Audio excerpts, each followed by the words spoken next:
Hello everyone, I'm Sandhya, your botany lecturer. In the last video, we have started the morphology of flowering plants and we have discussed about the root system, its functions, types of root system, regions of root system, modifications of root system, everything we have studied about root system in the last video. In this video, we are going to study about the shoot system. So what is shoot system? Shoot system is the part which is present above the ground. The aerial portion of the plant is called as the shoot system. It bears the ascending part of the plant or the axis of the plant, which is called as the stem. Okay, the main axis of the plant is stem. Then it bears the branches. Then leaves, flowers, fruits, flowers and fruits. So the shoot system consists of the main axis, which is called as stem, ascending part of the shoot system. Then it bears branches bears the leaves, flowers and fruits.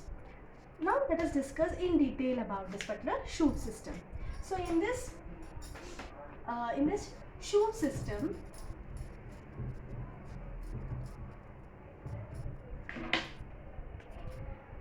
this shoot system is going to develop from the plumule. The root is going to develop from the radicle of the seed. The shoot system, the stem is going to develop from the plumule. That means this is a germinating seed. No, this is called as the radicle. This part is called as the plumule. So this plumule develops into the shoot system or the stem. Okay, and how can you differentiate the stem with the root? Yes, we can differentiate the stem with the root. The stem bears the nodes and internodes. Like for example, if you take sugarcane, it's a stem, no? This is a stem, okay? So it bears nodes and internodes. So at every node, the leaf is going to arise, okay? And the distance between two adjacent nodes is called as internodes. This portion, this part is called as node, and the distance between two adjacent nodes is called as internodes. Then the angle made by the leaf with that of the stem is called as axil. So in this axil, a bud may arise or a leaf may arise. So here the buds, if they arise from the axil, they are called as axillary buds. If they arise in the terminal portion, the apex of the stem, that is called as the terminal bud, or terminal, if there isn't a flower, terminal flower. So terminal bud or terminal flower. Okay. Then why do you think the stem is there for a plant? Yes, of course, stem is very much important for a plant. It bears the branches, leaves, flowers and fruits which perform different functions. The main function of the stem is nothing but it spread out its branches. And the branches bear the leaves and they bear the flowers. The flower will develop into a fruit. So the main function is it spread out its branches to carry out the photosynthesis. The leaves perform photosynthesis. It prepares the food material. The photosynthesis is a process which prepares the food materials for the plant. So it spread out the branches, bears the leaves, flowers and fruits and perform photosynthesis. The next one, it is going to give the mechanical support to the plant. Then it is going to conduct the water and mineral salts. Water and mineral salts from the soil to all the parts of the plant. The stem is going to conduct the water and mineral salts. Then and also whatever food materials are prepared in the leaves, they are going to carry out to the root system in this manner. So it is going to conduct the water, mineral salts and also food materials also. Then it is going to store the food materials. So let us make a note now, okay? It spreads out branches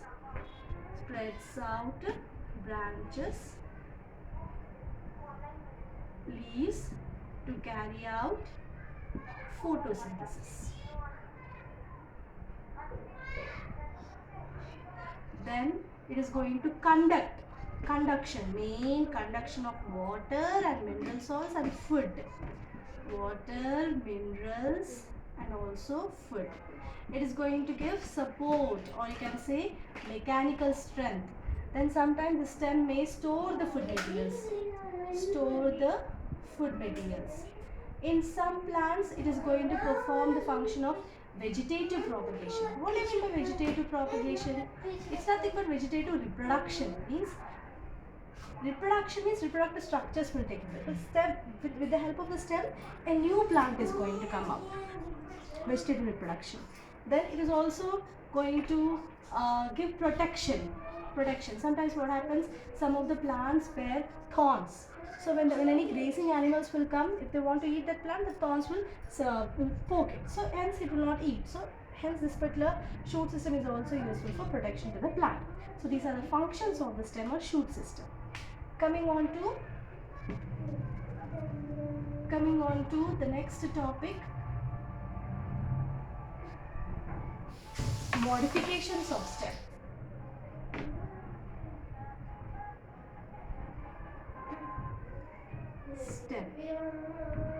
Stem modification.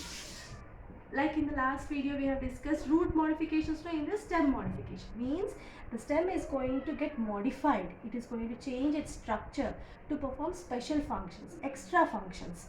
Apart from protection, mechanical support, conduction, this particular stem is going to perform a new function. So in stem modifications there are about three modifications are there. Okay. Underground stem modification, then subaerial stem modification, aerial stem modification. Okay, but generally the stem will be aerial only. It is above the soil. It is in the atmosphere. It is aerial. It cannot be underground. But here modifications are modified to perform extra functions. So stem modifications are of three types: underground, subaerial and aerial. Underground means the stem becomes underground. The stem goes into the soil. Then subaerial means on the soil surface, not inside the soil, not above the soil. That is on the soil surface. Aerial means just in the atmosphere, in the air. The modifications are in the air. So underground stem modification consists of, first one is rhizome. Here the stem becomes underground. So you might be getting a doubt that how can we differentiate the stem with that of root, because root is also underground. Yes, we can differentiate the stem with the root. In stem, the nodes and internodes are there. So at the nodes and internodes, the leaves are going to come up. These leaves are called as scale leaves. Scale leaves are going to come out. Then in that way we can identify that it is not a root, it is a stem, underground stem. Okay, so the first type is rhizome. Rhizome means here the stem grows horizontal. Very good example is ginger, Zingiber officinalis, like this. It grows underground.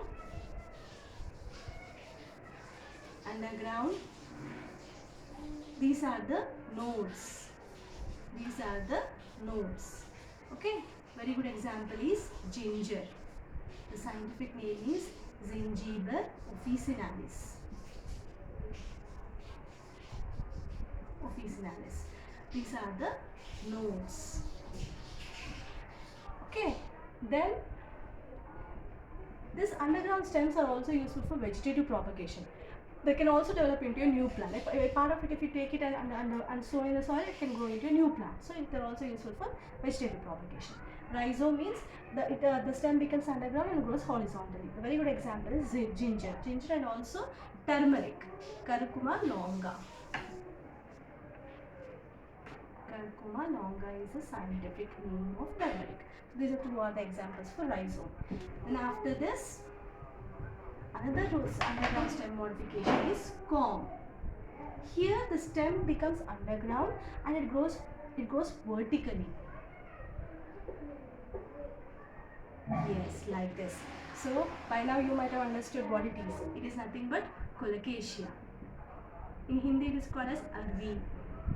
Colocasia. Here the stem becomes underground and grows vertically. Like this. This is nothing but corm. Okay, very good example, colocasia.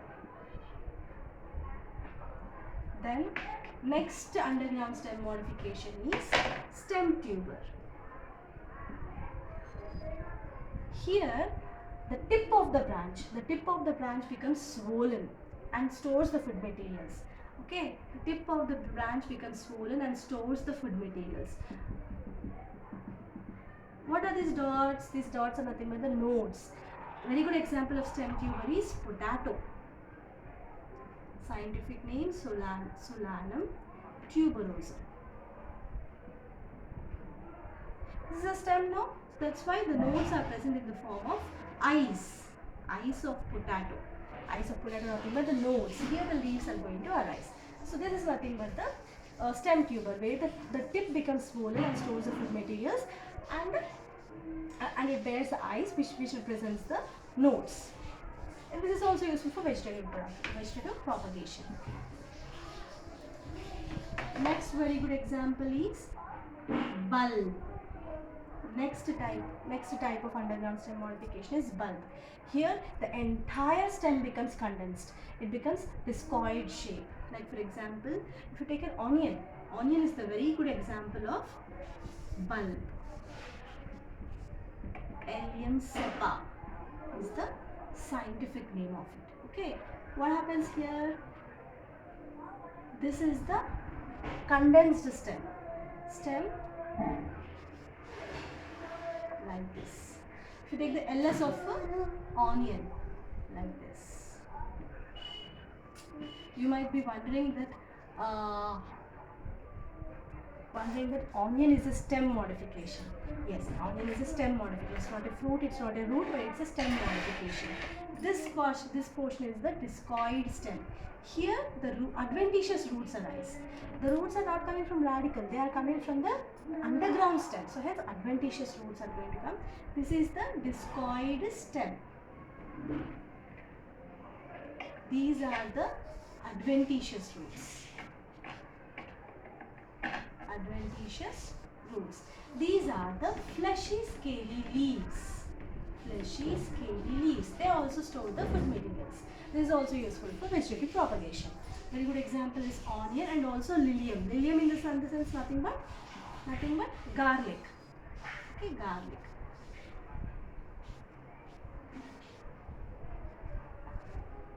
Like this. Garlic. This is about the stem modification. Moving on to the subaerial stem modification. As I have said earlier, subaerial stem modification means the stem gets modified on the soil surface. On the soil surface, it is going to grow. Means if suppose this is the soil surface, on the soil surface, the stem is going to grow. Not above the ground, not below the ground. First one is nothing but runner. Runner is the first type of subaerial stem modification. Example, grasses, oxalis. Here what happens? The stem is subaerial. This is the soil surface. The stem grows just above the soil. Just above the soil. And wherever it touches the ground, it bears the adventitious roots.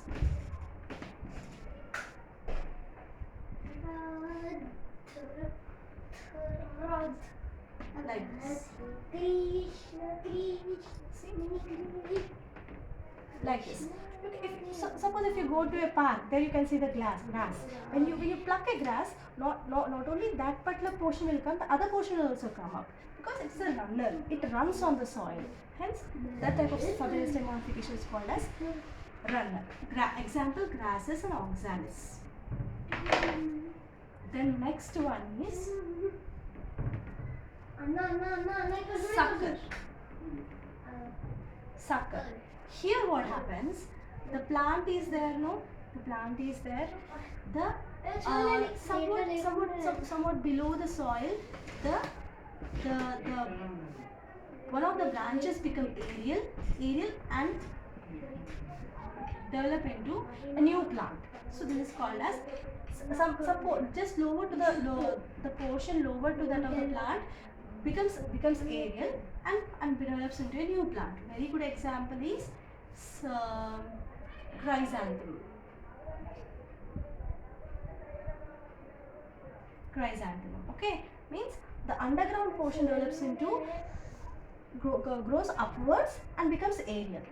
And when this part gets detached from the parent plant, it develops into new plants. This is also useful for vegetative propagation. Runner, sucker, all these subaerial stem modifications are useful for vegetative propagation. Underground stem modification is also useful for vegetative propagation. This is sucker. Now coming on to stolon. Here what happens, the difference is that the lateral branch which should grow above the soil, it grows downwards and touches the soil and become into a new plant and develop into a new plant. Here it bears the adventitious roots, and when this part detaches from the parent plant, it develops into a new plant. So here the lateral branch grows downwards. Here the underground branch the branch which is nearer to the soil surface grows above the soil and touches the ground, bears the new plant, bears the roots. So here the lateral branch grows downwards and touches the soil, then again it grows above and develops into a new plant. And here the portion where it touches the ground, it bears the adventitious roots. So this is called as stolon. Very good example is nothing but rose. Then next one is offset. Offset. Runner, sucker, stolon, these are present in terrestrial plants, but offset is present in hydrophyte, in aquatic plants, the plants which grow in water. Offset is similar to that of runner, very much similar. Difference is that offsets are there in hydrophytes, runners are there in terrestrial plants. In this offset, water surface is there, no? Just above the water surface, the stem grows. Just above the water surface, stem grows, and wherever it touches this water surface, it develops into a the underground portion develops into the roots, adventitious roots. Then above portion will develop into the leaves. This is a hydrophyte. Very good example. This plant is pistia. Iconia is also the example. Iconia is also example. But this is a figure of a pistia, where the stem grows just above the water surface, and wherever it touches the water surface, it bears the roots. Then those roots are adventitious roots. So this is offset. And when it detaches from the parent plant, it develops into a new plant. Vegetative propagation. This is about the subaerial stem modification. Coming on to aerial stem modification now. Aerial stem modification means here the structures get modified structurally which are present in the atmosphere itself, aerial plants itself. First very good example is stem tendrils. They are coiled structures like this. Okay, maybe a terminal bud or a floral bud will develop into a coiled structure. Why do they get transformed into a coiled part? Why? Because they are useful for climbing, taking a support. So take for example, some plants are there like climbers where the stem is very weak. So they want to grow, they want to spread their structure, they want to spread their area. So with the help of tendrils, they coil to that support and spread its structure. So they are helpful for climbing and spreading the structure also. Examples: watermelon and pumpkin. Cucurbita also, pumpkin also. Pumpkin. This is about stem tendrils. Coming on to thorns.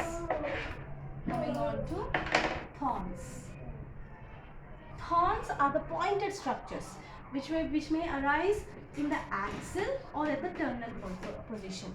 What for their use? I told you modifications, no? So they are going to perform extra functions, special functions. They are useful for self-defense, protection. When any grazing animals are going to come, this plant bears the thorns, no? So they cannot eat. The animals cannot eat. So the plant gets protected. So they are useful for protection, self-defense, thorns. Example: citrus and bougainvillea.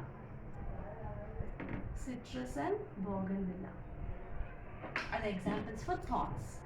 Then stem tendrils, thorns, phylloclade. Here in big plants, it bears main stem, then branches, then leaves. The leaves are green in color and they perform photosynthesis. But in some plants, what happens? Instead of bearing leaves, the stem itself performs the photosynthesis. They become chlorophyllous. They become green in color. Very good example is Opuntia. Very good example is Opuntia, where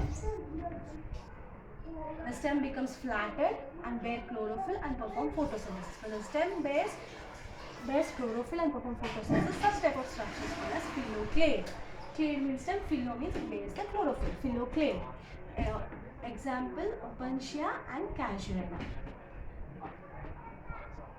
See why?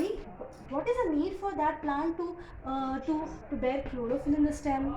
Why? Because Opuntia is a xerophyte. It is a xerophyte in the sense it grows in water scarce condition. There is a scarcity of water, desert conditions. So in desert, water scarcity will be there. So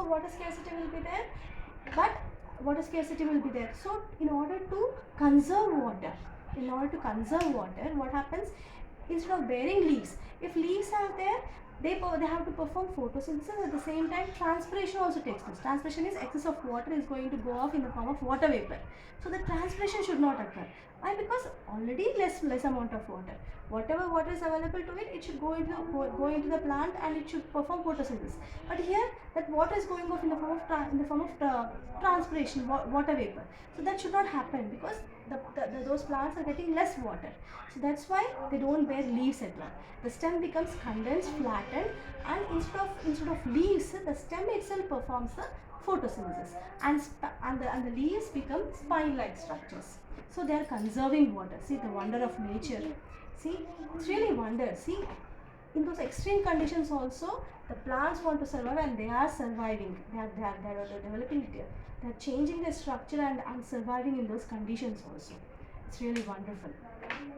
Then after that, next modification is cladophil. Here, instead of the entire stem bearing bearing the chlorophyll, branches of limited growth are going to bear the chlorophyll. Okay, branches of limited growth are going to bear the chlorophyll.